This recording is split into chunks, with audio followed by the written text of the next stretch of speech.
त्या दिवशी एक आदरांजली म्हणून तिथं मी माझे केस कापले. ते मला म्हणायचे, तू जरा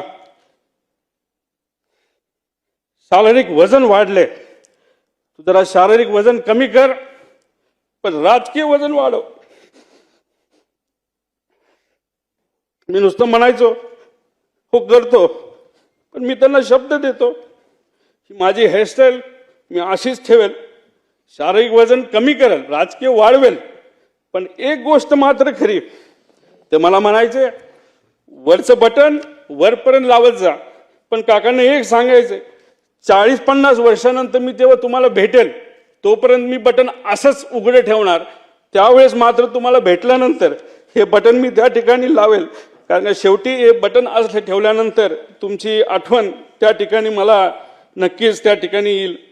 पण एक गोष्ट अजून आहे, 40-50 वर्षांनी जेव्हा अजित काकांची माझी भेट होईल, तेव्हा हा माझा लढा जो मी आता त्या ठिकाणी लढत आहे आणि अख्खा महाराष्ट्र त्या ठिकाणी लढत आहे, तेव्हा अजित काकांसमोर ताट मानेले मी तिथं उभा राहील. आणि नक्कीच माझे काका माझ्या पाठीवर हात ठेवून म्हणतील लढलास बरं का. आणि या गोष्टी ऐकण्यासाठीच हा जो छोटासा लढा पण महत्वाचा लढा त्या ठिकाणी मी व सर्वांनी तिथं हातात घेतलाय, तो पूर्ण केल्याशिवाय राहणार नाही.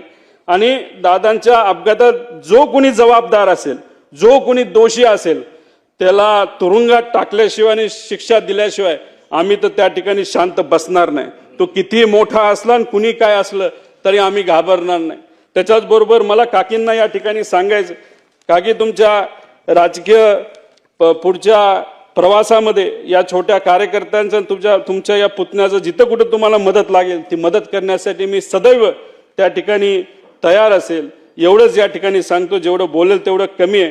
पण आमच्या या काकांच्या विचारावर, काकांच्या स्टाईलनी मी नक्कीच येणाऱ्या काळामध्ये लोकांच्या हितासाठी, महाराष्ट्राच्या हितासाठी त्या ठिकाणी काम करत राहील. धन्यवाद. रामकृष्ण.